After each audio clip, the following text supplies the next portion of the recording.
Welcome to Son Coaches Podcast, Season 8, and tonight I'm excited to be joined by the assistant head coach and defensive coordinator at Jupiter Christian High School down in Florida, Coach Adam Dickens. Thanks for being on with me. Hey, thanks for having me, Chris. This is exciting. So I met Coach the other weekend when we were in Orlando at the Glacier, and he was actually one of the exhibitors, working with one of the exhibitors, Snack, and we're going to let him talk about that a little bit. But before we get started, we're going to do like we do any other coach we talk to, and that's talk about where you grew up.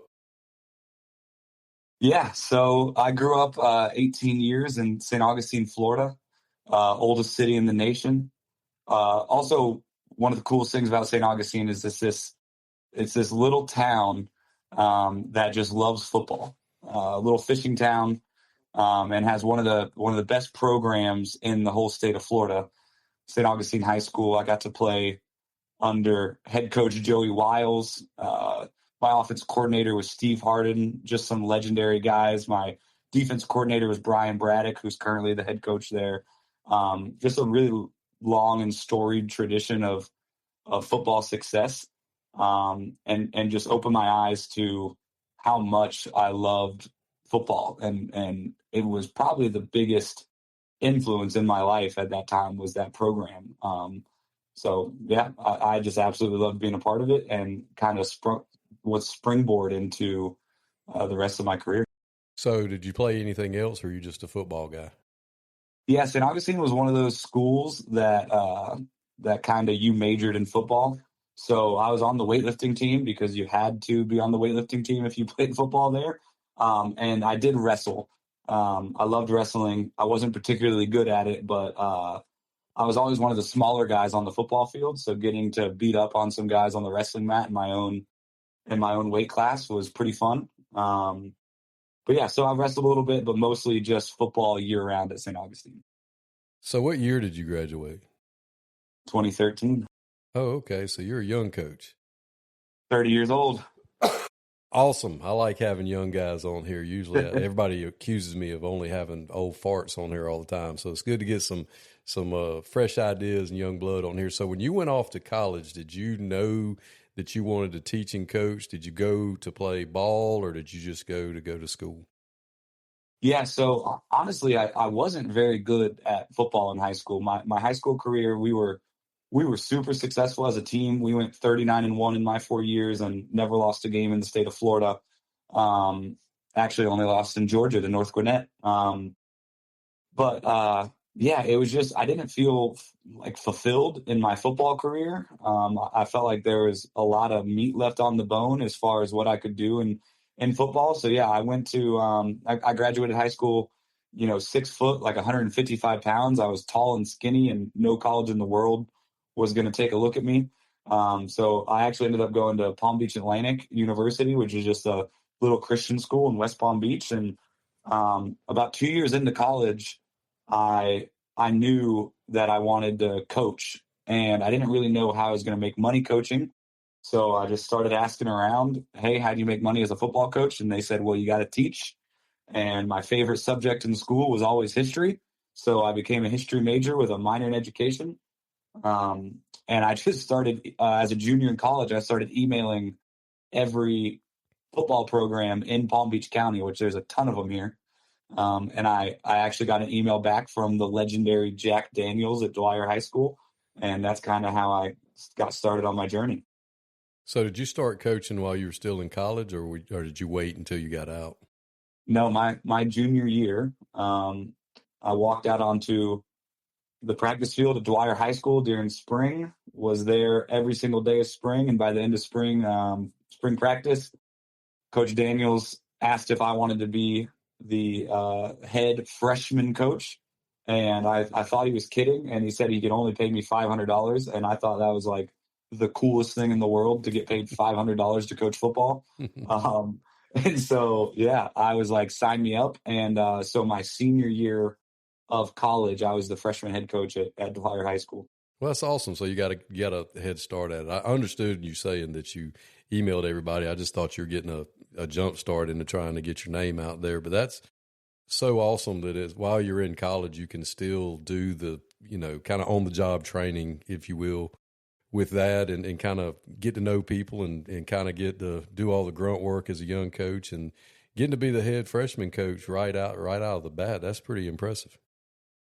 Yeah, it was an opportunity that I certainly didn't deserve, but it was one that Jack was willing to give me, and I'm super thankful for it always. I actually kind of luckily at Dwyer got to skip a lot of the grunt work and the young coach treatment. The program at Dwyer was so big that I was 2 fields away from the varsity team and everything that was going on with that. And so I was actually kind of living in my own world. I got to hire my own staff. I got to run my own practices. And so I really got to, as a 20-year-old, as a senior in college, I got to figure out what kind of coach I was, how I would run a program. Because it's funny, my first coaching job ever as a 20-year-old, I had 65 kids on my team. Now, for the last 7 years coaching private Christian football, I've never had a team with 65. It's always 40 to 45. So I had one of my biggest rosters as a 20-year-old coaching freshman football. Yeah, I try to tell young coaches all the time that are still in school, I'm like, guys, don't turn your nose up at freshman level football at the bigger programs because it's as if you're running a single A numbers wise. The logistics and everything else, it's like running a smaller school program. Now, obviously, the competition and ability is not the same. Right, right. But you get your staff, you've got your own field, you're doing your own practices, you have to organize all of that, and you have to answer to the boss at the varsity level. But I mean, basically, he's like, here, take them over there and make sure when they get to us, they know how to do stuff. It was so awesome. I mean, I dealt with the parents, and I didn't really have any business dealing with parents. I scheduled transportation. I mean, I just got thrown to the wolves, and it was such a great experience. I made a ton of mistakes and did some things that I would not recommend anyone ever do. But I learned from it, and I got to learn from it super young, so that I was able to mature in the coaching industry pretty quickly. And yeah, to your point, like anyone listening, I would highly recommend. By my senior year of college, I had classes on Tuesdays and Thursdays, and like 2 of them were ballroom dancing or something. You have a joke schedule at the end of your college career. If you want to get into coaching, every high school in America is looking for help. If you'll humble yourself and take a job that maybe you're not super excited about, but it gets your foot in the door, you can get started on your career pretty quickly. Yeah, because as we've said many times on this program, that it's more about who you know and who knows you than what you know. Right. And that networking is so important in our profession to make sure that if nothing else, people will know who you are. So how many years were you just there the 1 year or how long were you at Dwyer?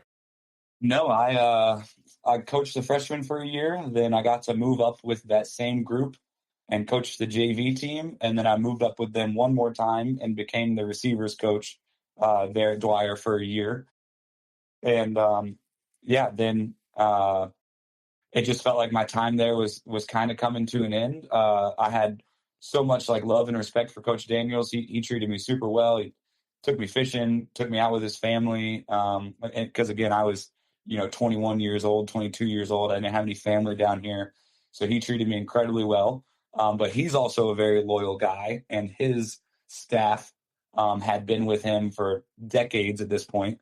And there didn't seem to be a ton of upward mobility for me within the program as far as like rising to a coordinator or anything like that. And right around the time that I was realizing there might be a little bit of a ceiling for me there, the Kings Academy and Coach Keith Allen gave me a call. And so I went and listened to him and the way he ran a program and was really excited to learn from him. So I actually went over there and became the pass game coordinator and took that job and was there for 5 years. And that was just another incredible learning experience and such a great group of guys to be around. And I had 4 head coaches in 5 years there. So I got to learn from a bunch of different dudes because all of them were just real serious football guys. Well, did you teach history there as well? I did. I was an AP US history teacher. And I also taught eighth grade Bible, and then just kind of did whatever they asked me to do. Kings is a pretty upper echelon school, and they're kind of the cream of the crop academically, spiritually, and then they have a really good football program there too. My first year in 2018, we made it to the state championship game. We lost to the national powers, Chaminade Madonna. Had them beat 10-0 in the first quarter, and then they realized they were playing football and kind of whooped us 38-10. But anyways, you when you were at Kings, you just kind of did whatever they asked you to because you were pretty happy to be there. So, is it a non-denominational Christian school, or is it tied to a specific church? Yeah, non-denominational, independent Christian school. They actually they don't even take any sort of step up or that's a program in Florida. I don't know if they have it in Georgia, but it's like kind of private school government funding. They don't take a cent from the government. It's all tuition based and donor based, and they are totally independent. It's a very unique school in that way. Yeah, I was just curious. I started my career at Aquinas High School in Augusta, Georgia, and it's Okay. a part of the Catholic Church. And I'm not Catholic, but I was very intrigued with the private, school situation, especially when it's tied to, a church or, has a Christian values and Christian base and things like that. I think that's very important when you're dealing with young people and that option that kids have to, if they're looking for something a little bit more than what the public school offers them. So how long you were there for 5 years? Did you maintain the same position there the whole time? So I was hired as the pass game coordinator, and in Florida, we have a real shortage of coaches. Florida doesn't pay particularly well, and then also in the private Christian school world, the coaches go through a pretty rigorous interview process and have to like give their faith testimony. And so all that to say, there weren't a ton of coaches on staff. The ones we did have were absolutely excellent, but we were probably the year we went to the state championship game when I first got hired. We probably operated as a 5 or 6 man staff. So I got hired as the pass game coordinator, quickly became the quarterbacks and wide receivers coach on top of that. And then about halfway through the year, our head coach was our offensive coordinator and the special teams coordinator. And so about halfway through 2018, he just focused on special teams and kind of turned the play calling over to me. And I was for that year sort of the de facto offensive coordinator, and then was officially promoted the next year. But Coach Allen was special teams coordinator at San Jose State University, did special teams at TCU, was a student coach at Oklahoma as special teams. So he was kind of a special teams guru. So he was really just running the offense because he had to. That when he was finally freed up to be able to go focus on special teams, he ate it up. Well, I remember you telling me, sharing with me when we were in Orlando that you got to work the Manning camp a few times. Was that during this time? Yeah, it was. The first time I got asked to go to the Manning camp was the first year I officially got promoted to offensive coordinator. And I mean, I'll tell you again, I was 23 years old, just came off of a state title runner-up run, my first year really coaching varsity football, and then the Manning camp comes calling, and I mean, I thought I was some hot crap. I thought everyone in the world knew me and loved me and thought I was something else. It turns out that Coach Daniels from Dwyer actually just quit working at the Manning camp, and they sort of ask you because they keep the circle pretty small. They ask you, "Do you have anyone that'll take your spot?" And it's a pretty hard camp to work. It's grueling. It's in the Louisiana sun. You're away from your family for 5 days. And I think pretty much everyone said no when Coach Daniels asked them if they would take his spot. But I was 23 and would do anything to be in a room with Peyton and Eli and Archie, so I said yes and got to fly out to Louisiana that summer. And I've been doing it for 7 years now, and it's my favorite weekend of the year every year. That's awesome. Well, we sent our quarterback down there this past year, and he had a big time. Our offensive coordinator went as well, and I think he just went to observe, and I think he brought a lot of good stuff back. But it's pretty cool when you get to work with some of the elite talent in the country. Yeah, I mean it's again my first year there. The quarterback class was Trevor Lawrence, Justin Herbert, Joe Burrow, Jake Fromm. So to go from coaching small school Christian football to rolling up and riding in on a bus with those guys, I actually, you take a little shuttle from the airport all the way out, and I was sitting next to Rich Rodriguez's son, and just getting to talk ball with him for an hour as we drove out to Nicholls State where the camp is hosted. And I mean, that was just, you're just kind of in football heaven. You're getting to work with the cream of the crop. You're getting to see the way that the future NFL quarterbacks, the best quarterbacks in the country, carry themselves, the way they practice, the way they ask questions. It's a really, really cool experience. And then getting to bring that back to your players and your quarterbacks and telling them, hey, this is what it looks like. This is what the best of the best do.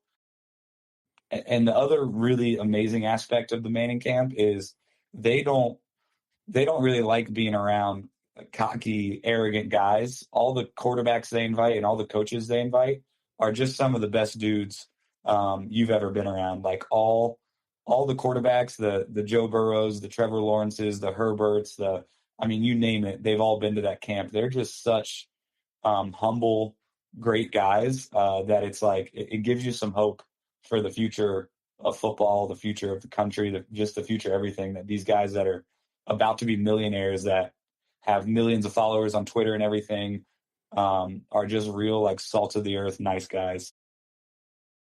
Well, at some point in time, apparently, while you were at King's, the shuffling of sandaled feet must have been heard in the background, and the Lord led you to Jupiter. Is that correct?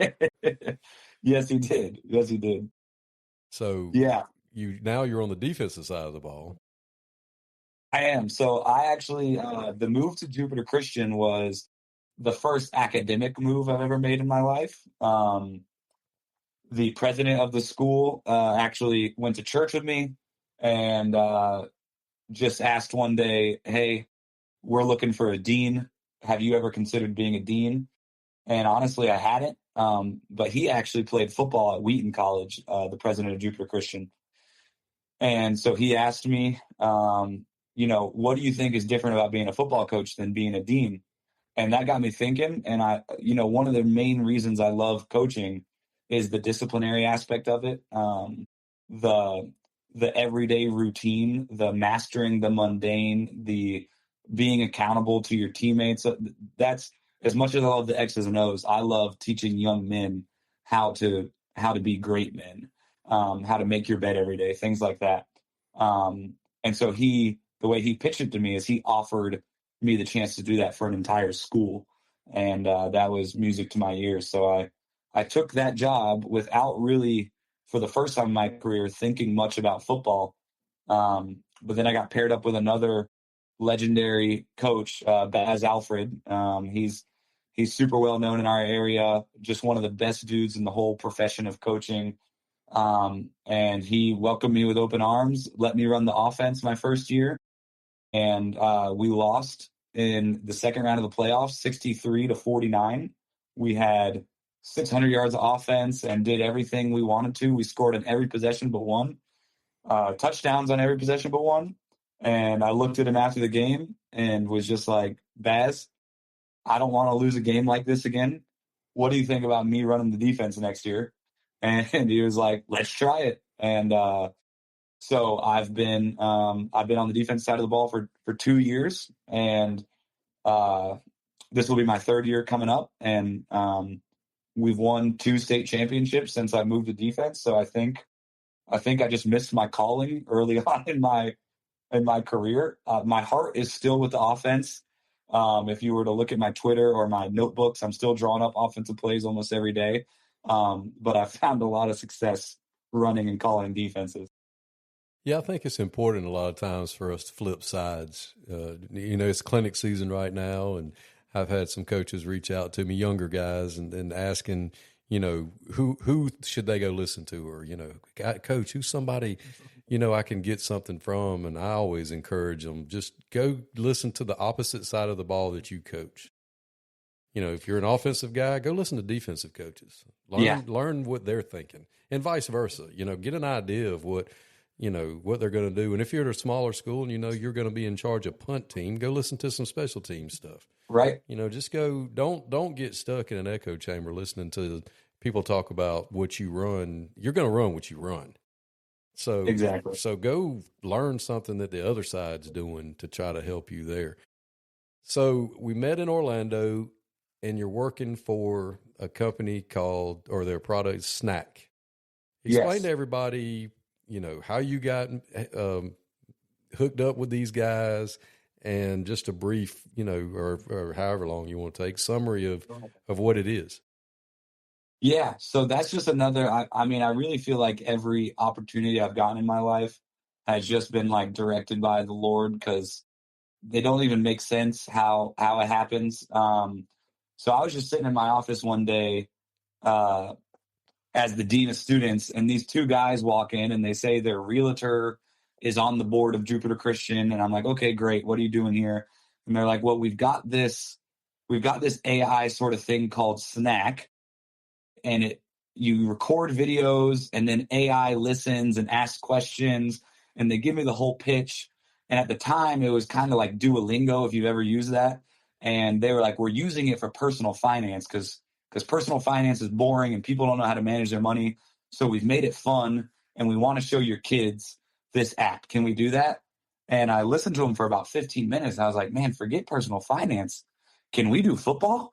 And the CEO, Dan, was a professional surfer, but knew absolutely nothing about football. And the developer, Dylan, ran track in high school, but that's about the extent of their athletic career. So they're like, what in the world would we use this for football? This is a personal finance app. And I said, well, what if I just record a video talking about Inside Zone, and can we just put it through your AI or whatever mechanism you're using and just see what happens? And they're like, sure, why not? Um, so I recorded the video. I did a whole install of our Inside Zone. It was like a 12-minute video, and they put it through they snackified it. That's what we call it now. And they put it through their AI, and it took this 12-minute video and it chopped it up. And every 30 seconds, it was asking questions. And the AI was listening, and the AI was what was coming up with the questions. And these questions were incredible.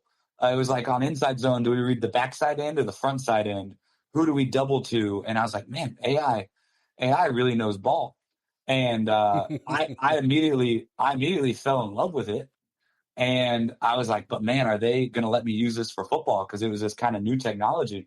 And the CEO, Dan, comes up to me and he's like, yeah, so when you're running Inside Zone right, you got to make sure the backside tackle climbs to the will. And I was like, what in the world? How do you know that? And he's like, dude, I listened to your snack and I answered all the questions and I got them all right. I know football now. And if Dan's listening, he still doesn't really know football. He's a great guy, and he can everything that I've snackified, he does know. I'll give him that. But he only knows the Jupiter Christian football world and the snacks that he's listened to. But so they've been working with me for like a year on this concept. Like they were like, man, if we can learn football and we know nothing about it by just kind of it's like a TikTok scroll, then I bet players could learn a whole lot more. And so we meet about once a week. We go over the whole user experience, the user interface. I still know nothing about the tech or the coding, but we've really we stripped it down. It doesn't look anything like Duolingo anymore, and we built it so that football coaches could use it. And I used it all of last year, and I'm sure there's a lot of coaches out here that have the same problem as me. We ran into a problem at Jupiter Christian where I've got 45 kids, so all of them play offense, defense, and special teams. We don't, unfortunately, have a football class, so we have to lift after school, we have to do our meetings after school, and we have to practice. So I was getting home every night at like 8 p.m. And I just had a daughter. I never got to. I was really worried about football season. Like, am I gonna see her, or is she just gonna never see me during football season except on the weekends? And so I kind of just came up with this idea, and my head coach let me run with it. I was like, what if I just recorded all of the installs, game plans, and scouting reports? I snackified them and I sent them to the kids.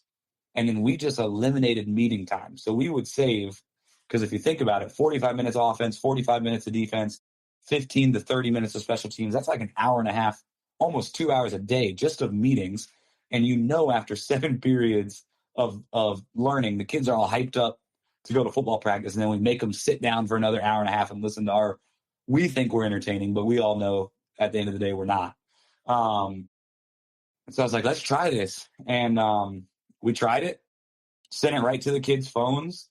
And about week 3, I was going over a scouting report like I always do. We installed in the classroom, and then we kind of know they weren't listening to us in the classroom. So then we do it again on the field. Well, this time we skipped the classroom because we were out of time, and I had already sent them the snacks. And I walk out, and I'm like, all right, guys, on 3rd and 3, this team loves to go trips. And when they go trips to the field, my backside linebacker, who's like one of our biggest knuckleheads, I call him jabronis, on the team, he goes, we know, coach, they run speed option into the boundary. And I was like, how do you know that? He's like, we listen to the snacks. And I was like, well, then who has the pitch man? He's like, I do. And I was like, all right, well, then who has the quarterback? He's like, the mic does. And I was like, oh my gosh, we might be onto something here. So we just went full on into it. And it was amazing what the kids retained from this being broken up into about every 30 seconds. Then they have to answer a question. The amount of time I saved, I'd probably spend an hour making videos on Sunday night, send them out to the kids immediately. And then that was that. We didn't meet throughout the week. We even got later in the season to where we didn't meet with the coaching staff. We just made snacks and sent them to each other. And I don't know how it is in Georgia. I'd imagine you guys have excellent coaches all around. But in Florida, sometimes we hire guys just to run a 10-minute indie drill, and that's all they do because we don't pay particularly well and we don't always get the cream of the crop down here in Florida. And so I had years in the past where I'd put together the scouting report, I'd text it to the coaches, I'd email it, I'd do a PowerPoint, and we'd walk out on the field Monday, and my assistant coach would be like, all right, coach, who we got this week? And we're like, my goodness, I just put 3 hours of work and you didn't even look at it. Right. Well, with Snack, I'd send it to them, and I saw that they didn't watch it and they didn't answer any of the questions, so I would just run their indie period. And, oh, coach, why are you running my indie period? Well, because you didn't prepare for the game plan. And on Tuesday, they had watched it. They knew the game plan. They were better coaches for it. It was so awesome and saved me so much time that kind of come clinic season, the Snack guys, Dan and Dylan, were like, hey, man, we want to take this to the world. How should we do it? And I said, let's go to some clinics and see if people even like it. And we've been to Orlando and Seattle, and we're going to San Francisco and Chicago. And so far, I mean, the feedback has been ridiculous. Everyone loves it. Everyone sees the value of it. And my hope in my heart for it all is that like people can get time back with their family like I did, and then they can quit wasting 3 hours of game planning or 5 hours or 10 hours over the weekend, and then their kids not learn anything or pay any attention to it. I want the work that the coaches do to be received by the players, and I want our players to really learn football. This is another tangent, so I'll be quick about it, but I worry about the state of football in the future, and people like really mastering the game and knowing the ins and outs of it. And I do think that with kids having to do these assignments and AI coming up with the quizzes, it's really going to increase the overall IQ of football, which I'm super fired up about that. Man, that's awesome. So I've got questions. Yeah, let's go. So if a child doesn't get the answer right, what happens? They got to watch the video again. Oh, so that's awesome. It's about 30 seconds. So they don't have to rewatch the whole video, just the section they got wrong. Okay, so, there's other platforms that we've all used in the past, and we've told our position group, all right, you've got to watch an hour worth of film when they figured out how to cheese it. And just let it run, and they're not watching it. They're just it just shows us that they watched it for 30 minutes. No, it was on for 30 minutes. So Right. so there's no way that the players can't cheese it. They can't cheat the system. They can't nerf it to where they're saying they did. I mean, it won't let them move forward in a section until they get the questions right. Right, exactly. And we actually even had a coach who's a real more tech savvy than I am come up at a clinic. He's like, "Let me see if my kids can cheat." And he did some crazy thing and put it through another AI and was like, "This is all the kids are going to do. It's not going to work." And then that AI actually got the question wrong.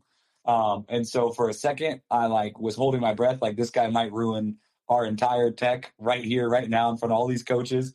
And the AI that he plugged it through got it wrong. And I was like, see, your kids actually have to watch the videos and know what you're saying, and they got to know ball, or they're going to get it wrong, and they're just going to watch it until they get it right. So you make cut-ups and clips like you would a PowerPoint and then talk over it? Is that how it works? Or does it have a playmaker tool? Or, I mean, how does the actual, if I'm sitting down and you're showing me what to do, is it just me pulling out these are their favorite first down plays, or these are their favorite first down runs, these are their favorite second down runs, and I just talk over it? Or can I put graphics and, how do I integrate? Is it fully integratable with other platforms? Yeah. So one big thing, like when I was talking to the guys developing it, was like I didn't want to take the coach out of the game. I didn't want AI to become the coach all of a sudden. I think that misses out on pretty much everything and why I do what I do and why we do what we do. So we didn't make it to where AI was coming up with the scouting reports or coming up with the game plans. What we did is AI is listening to the coach and developing everything off of the coach. So to answer your question, you can screen record your huddle. You can screen record your diagrams, whether you do that in Visio or Just Play or Huddle or Quick Cuts. Any technology you're already using, Snack uses as a complement. You could even just videotape your kids doing an indie drill and coach them as you're videotaping them. You upload that to Snack. The AI listens to your voice and starts asking questions. Hey, when we backpedal, what foot do we start back? And are we doing a T-step? Are we doing a pedal? And AI will ask all those questions. To answer your question, it's really just anything that you can record and anything that you can talk over, you can put into Snack. It's kind of limitless. And you talked about a play builder. It's funny you brought that up. We are working on owning the playbook world. We haven't heard a lot of great feedback on people and the current play building tools they're using. And we have the capability of building basically anything. Our developer is so advanced. So we're gonna try to own the playbook world and just have a play builder in Snack that's coming soon. And so really all you'll need outside platforms for is just your film. So as an old guy that's not very tech savvy, I'm watching film and I'm watching Adam play Mike linebacker, and we're watching. That'd be a sight, right? And we'll pretend. So you're a middle school Mike linebacker. There we go. So, that would work. So you're at Mike linebacker, and while the film is playing, I'm going, all right, Adam, I want you to read the guard. If he goes down, you've got, front side B gap. If he steps out, you've got play side A, play away, backside A, or whatever. I just tell you, I just coach. And the AI is going to develop questions off of that? Yeah, exactly. Okay, so I don't have to come up with the questions. It'll come up with the questions.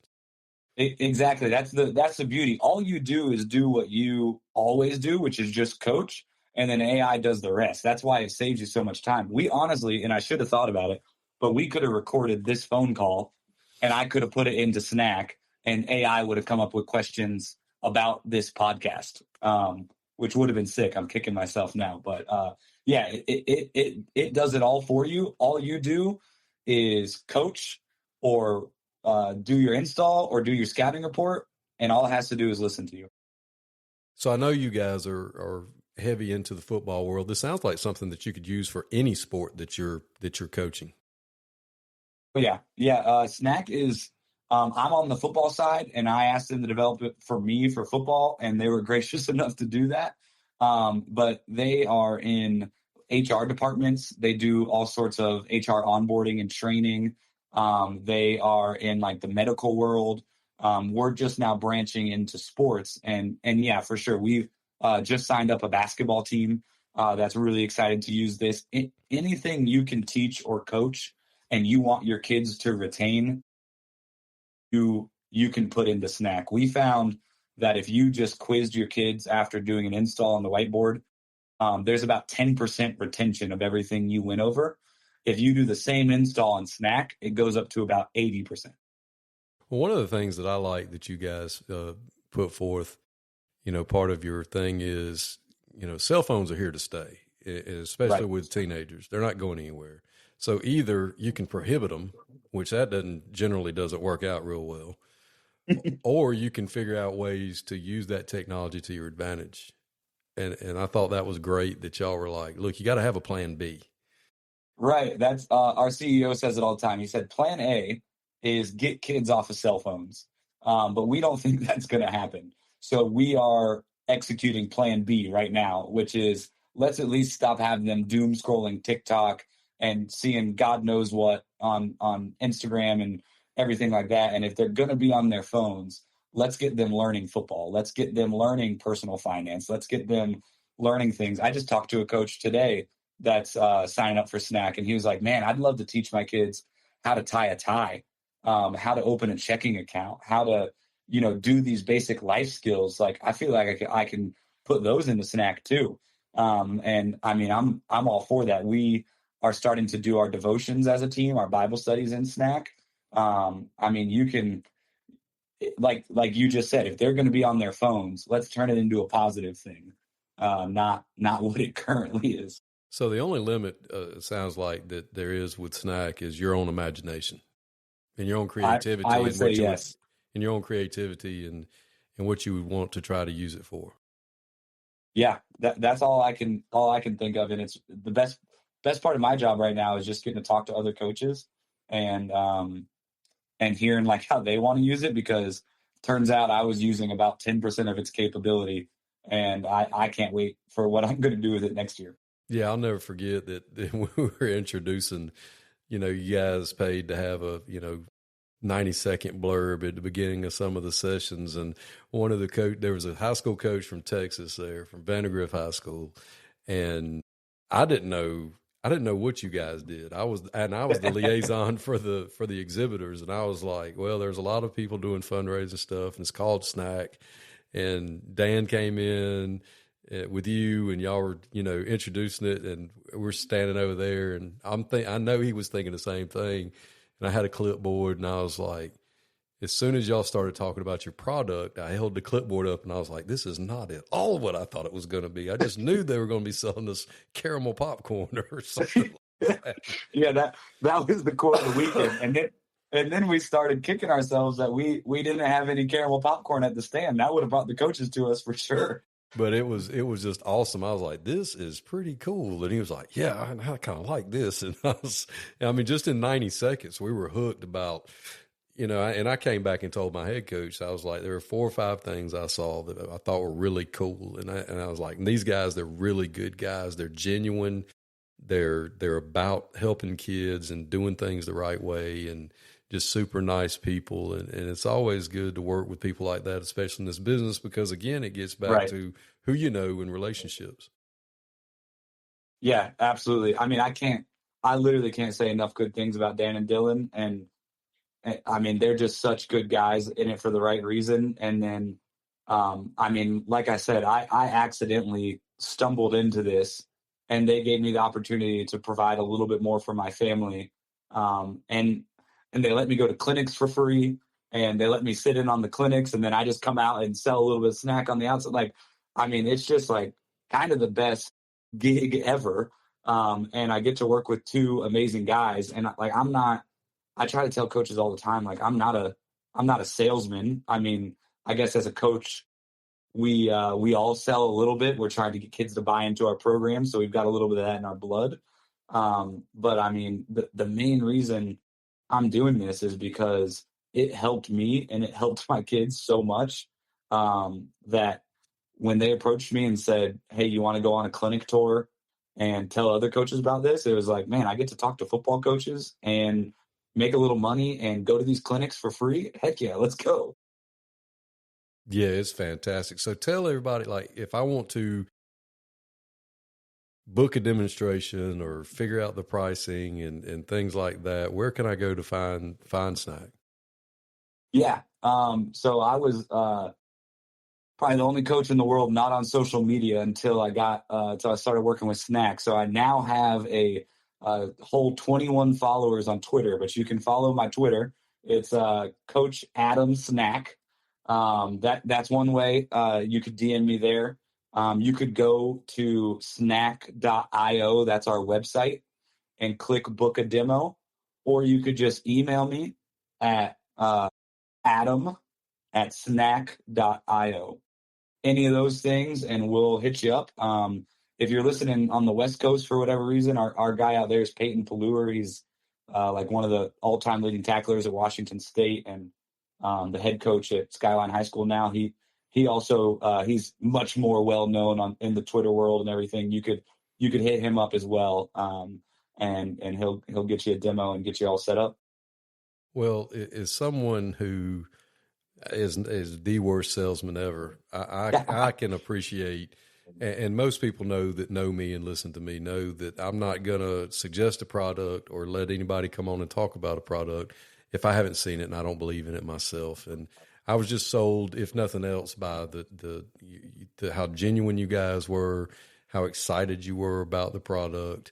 And then I just thought it was cool. I mean, I'll be honest. I thought it was just a neat thing, and it made sense when they explained the neuroscience behind why the snack works, Yeah. why, all of that.